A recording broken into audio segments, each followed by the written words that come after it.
Oradour-sur-Glane. Visite d'un village martyr, le massacre du 10 juin 1944 qui a fait 642 morts. Voici en quelques mots et images prises lors de notre visite ce qui s'est passé le 10 juin 1944 entre 13h et 17h dans ce village du Limousin.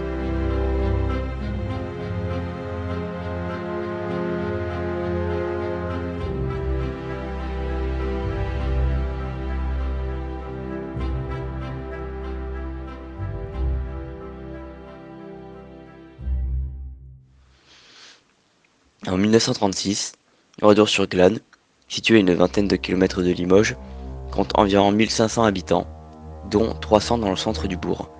Après 1936, la population augmente car elle accueille des réfugiés espagnols ou des citadins qui fuient la guerre. Dans la région, les résistants ont pris le maquis, mais pas Oradour. À la fin du mois de mai 1944, les autorités françaises tout comme l'armée allemande notent une recrudescence des actes de résistance. Plusieurs accrochages ont lieu début juin qui donnent lieu à la capture de 2 officiers allemands par les maquisards.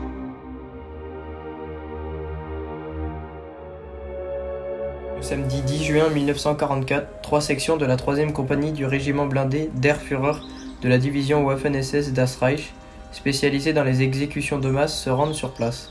Ces soldats sont là pour accomplir une action exemplaire sous le contrôle de l'état-major allemand qui s'est installé à Limoges et a déployé des milliers d'hommes dans la région. Ce jour-là, les Waffen-SS doivent rallier Saint-Junien à Nieul en passant par Oradour.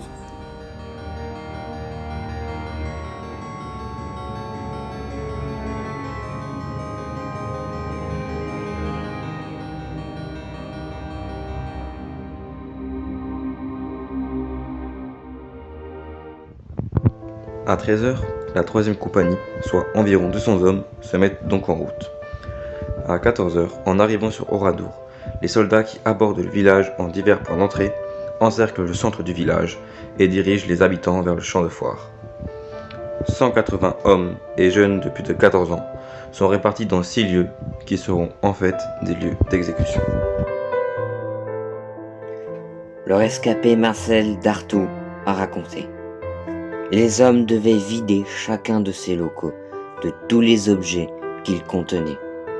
Un SS balayait soigneusement un large espace devant la porte, puis y installait une mitrailleuse et la mettait en batterie face au local. Et malgré cette situation inquiétante, dira Dartout, chacun reprenait confiance, car il n'existait aucun dépôt d'armes dans le village. La fouille terminée, le malentendu serait dissipé et tout le monde serait relâché. Contrairement à cela, les soldats allemands se sont mis à mitrailler, tuant tous les hommes rassemblés. Les soldats ont ensuite recouvert les cadavres de foin pour y mettre le feu. Ce scénario s'est répété dans chacun des lieux où les villageois avaient été parqués.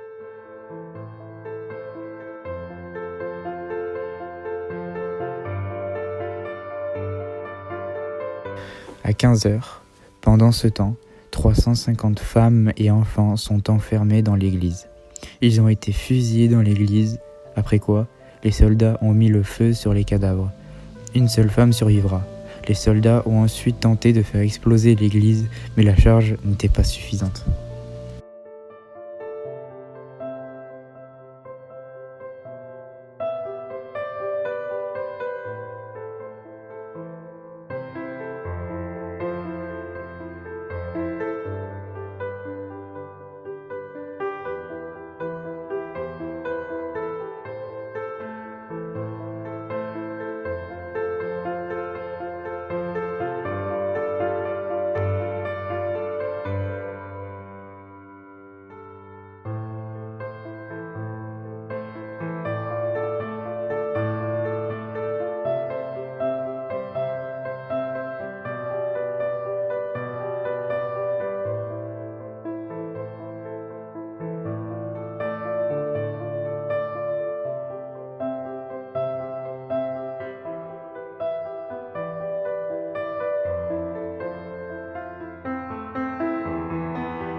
À 17h, le village est dévasté, ses habitants exterminés.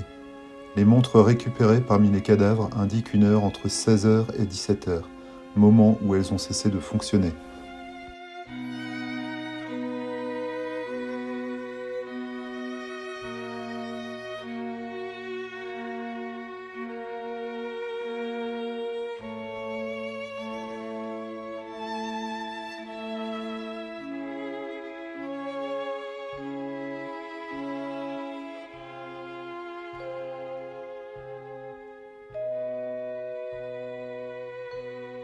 En fin d'après-midi, les soldats ont quitté les lieux, laissant sur place leurs équipes de garde.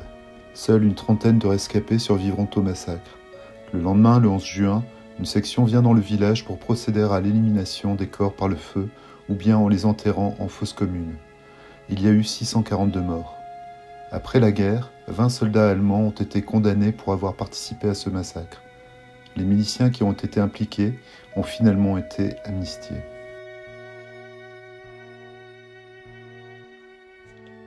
Un village fantôme. Le village a été laissé en l'état et rapidement classé monument historique. Il est conservé et désormais lieu de mémoire. Alors qu'un nouveau bourg a été construit à quelques centaines de mètres, la catastrophe d'Oradour sur Glane restera à jamais dans les mémoires.